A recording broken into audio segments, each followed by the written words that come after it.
जितने आस्था चैनल पर कथा सुन रहे हो, जितने फेसबुक और यूट्यूब पर सुन रहे हो, बहुत सावधानी से सुनना। 2 बार पशुपति व्रत कर लिए आपने, ये कर लिया आपने, प्रदोष कर लिया आपने, सोमवार कर लिया आपने, सारे अनुष्ठान कर लिए, बहुत सारे उपाय भी करे, तो गुरुवार के दिन अगर शिव जी के मंदिर में पानी चढ़ाया जाए, जल चढ़ाया जाए, तो घर में विद्वत्ता का अनुभव होता है महाराज।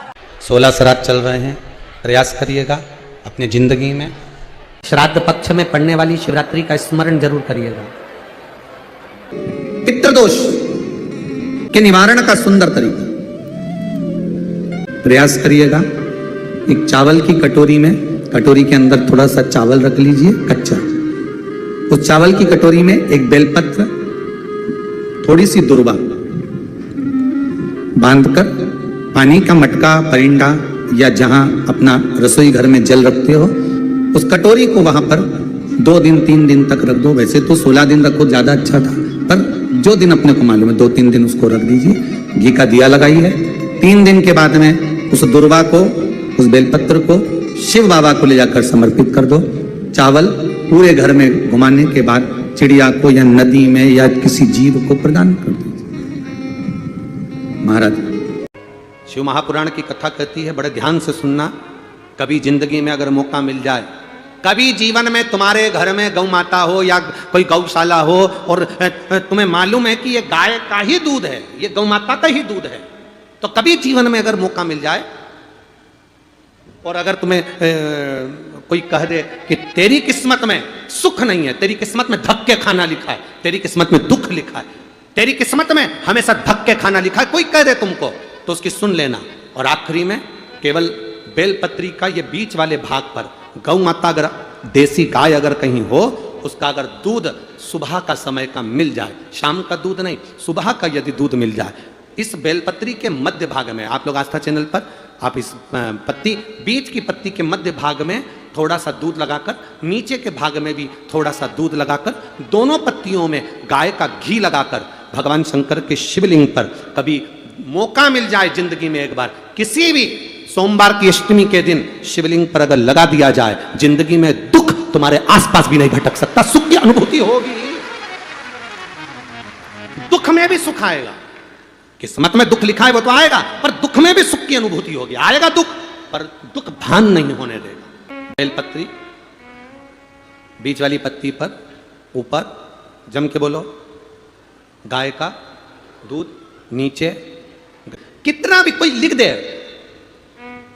कोई तुम्हारे भाग्य को भी लिख कर दे दे कि तेरी किस्मत में ये दुख लिखा है, आएगा दुख, मना नहीं, पर एक बेलपत्र और गौ माता का दूध जीवन में कितना बड़ा भी दुख आ जाए उसको टाल देता है। इस तो भगवान शंकर को थैली का दूध, पाउडर का दूध, ना जाने कौन कौन सा, पर नहीं, भगवान के साथ में कभी छल नहीं करना। अगर आपके पास में गाय का दूध हो तो शिव जी को चढ़ाओ, गाय का दूध नहीं हो तो कोई नहीं कहेगा तुमसे कि दूध चढ़ाओ, आप तो भगवान शंकर को जल चढ़ा दो। बेलपत्र नहीं हो, शिव जी की उठा के शिव जी को चढ़ा दो। अब वो बेलपत्र भी नहीं हो तो भगवान शंकर के मंदिर में झाड़ू लगा दो। झाड़ू भी नहीं हो तो अपने पास जो कपड़ा उससे भगवान के मंदिर को पोंछ दो। वो भी नहीं हो सके तो मंदिर में शंकर जी के ऊपर जो फूल पत्ती पड़े हैं उसी को उठाकर भगवान शंकर का श्रृंगार कर दो। ये भी नहीं बने तो उनके दरवाजे पर जो दिए लगे पड़े हैं, ठंडे हो गए, बुझ गए, उन दियों को उठा के कोने में ले जाकर रख दो। अगर इतना भी ना बने तो मंदिर में कहीं जाला हो रहा हो, गंदगी हो रही हो तो उसको झाड़ दो। इतना भी ना बने तो मंदिर के बाहर से निकल कर जाओ तो शिखर का दर्शन करते हुए चले जाओ तो जीवन का कल्याण हो जाता है। शिखर दर्शनम सर्व पापनाशम। शंकर के पास गए हो तो सुख का अनुभव होगा। यमराज कहते हैं, सुनो नचिकेता, एक गौ माता की रक्षा करने वाले जीव को यमराज भी हाथ नहीं लगाता, उसकी रक्षा हम स्वयं करते हैं। इसलिए नचिकेता, तुम्हारे प्राणों को हम नहीं हारेंगे, तुम्हारे प्राणों को हम नहीं लेंगे, हम तुम्हें आनंद के साथ में गौ सेवा के भाव से मुक्त करते हैं। श्राद्ध पक्ष में पड़ने वाली शिवरात्रि का स्मरण जरूर करिएगा। कल आपको कथा में कहा था, अगर हम ब्राह्मण को भोजन नहीं करा पा रहे, गौ माता को भोजन नहीं दे पा रहे, श्वान को, कुत्ते को भोजन नहीं दे पा रहे, कौए को भोजन नहीं दे पा रहे हैं, किसी कारणवश हम श्राद्ध नहीं कर पा रहे हैं, किसी कारणवश हम पूर्वजों को नहीं मना पा रहे हैं, ऐसा कोई घर नहीं जिसके घर के पितृ श्राद्ध पक्ष में पृथ्वी पर नहीं आते। तुम पूछो, मत पूछो, तुम्हारे घर के पूर्वज तुम्हारे यहाँ जरूर आते। दरवाजे पर आकर खड़े होते हैं पितृ, दरवाजे पर आकर हमारे घर के पितृ खड़े होते हैं, स्मरण करते हैं कि हमको यहां से कुछ भाग प्राप्त होगा, कुछ मिल जाएगा, कुछ प्राप्ति हो जाएगी। मेरा माताओं से निवेदन है, तुम्हारा बेटा कहीं पर भी पढ़ाई कर रहा हो, कहीं पर भी विद्या अध्ययन कर रहा हो, कहीं पर भी वो कंपटीशन एग्जाम में बैठ रहा हो, किसी भी जगह पर कंपटीशन एग्जाम में वो बैठे, मेरा माताओं से निवेदन है, श्राद्ध पक्ष में 3 सफेद फूल, 3 चावल के दाने, 3 सफेद फूल, 3 चावल के दाने एक कटोरी में अपने दरवाजे के नजदीक में अंदर की ओर उसको रखो। किसी भी दिन जब तुम्हारा मन पड़ जाए, श्राद्ध पक्ष में करने के लायक है। बस तुम्हारा बेटा कंपटीशन एग्जाम में बैठ रहा हो, परीक्षा दे रहा हो, नौकरी के लिए अप्लाई कर रहा हो, या उसको कोई कुछ पाने की ललकता है वो नहीं कर पा रहा, या दुकान व्यापार व्यवसाय के लिए कार्य कर रहा है पर उसका नहीं जम पा रहा, कोई लोन लेने के लिए अप्लाई कर रहा है नहीं जम पा रहा, तो 3 सफेद पुष्प और 3 चावल के दाने।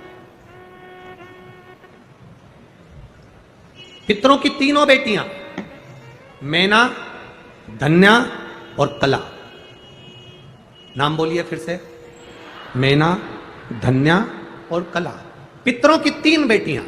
इन तीनों बेटियों का नाम लेकर दरवाजे के पास में कटोरी को रखकर जो बेटा जो बेटी जो कंपटीशन एग्जाम में बैठ रहे हैं या कुछ ना कुछ करने की उनकी ललकता है, उस बेटा बेटी का नाम स्मरण गोत्र बोलकर उसी चावल और पुष्प को बाबा देवाधिदेव महादेव के मंदिर में भगवान श्री नंदीश्वर को स्पर्श कराकर शिव जी की अशोक सुंदरी वाली जगह, अशोक सुंदरी की जगह मालूम है ना सबको, अशोक सुंदरी का स्थान, अशोक सुंदरी वाली जगह पर उसको समर्पित कर दो। 3 महीने के अंदर बाबा देवाधिदेव महादेव उसकी नैया पार जरूर करेगा निश्चित। पर इसके साथ में उसकी मेहनत, उसकी लगन, उसका भरोसा, उसकी दृढ़ता, उसकी पढ़ाई पक्की होना चाहिए, उसका कर्म पक्का होना चाहिए, उसकी मेहनत पक्की होना चाहिए। कितने पुष्प, कितने चावल, नाम बोलिए, जम के बोलो जरा, इधर वाले भी और इधर वाले भी सब बोलो, मैना, धन्या और कला। गाय के गोबर के कंडे पर, गाय के गोबर के छेना पर, अलोनी पर, इस कंडे पर जो घृत गाय का घी छोड़ेगा या गुड़ शक्कर उस पर छोड़ेगा, उसकी गंध उसके पितरों को तृप्त कर दे और पितरों का आशीर्वाद उसके घर पर मिल जाए। श्री शिवाय नमस्तुभ्यम, सब बोलिए एक बार जमकर, श्री शिवाय नमस्तुभ्यम। प्रैक्टिकल जरूर करना, कहीं सियोर वाला महाराज झूठ तो नहीं बोल रहा। शास्त्रों की बातें हमारे जीवन में हमें सुख प्रदान करे, इसलिए इस भाव का आनंद करते हुए आज की कथा को विराम देते हैं। श्री शिवाय नमस्तुभ्यम। मेरे चैनल को सब्सक्राइब करें, बेल आइकन प्रेस करें, जिससे कि आपको लेटेस्ट वीडियो की नोटिफिकेशन मिल जाएगी।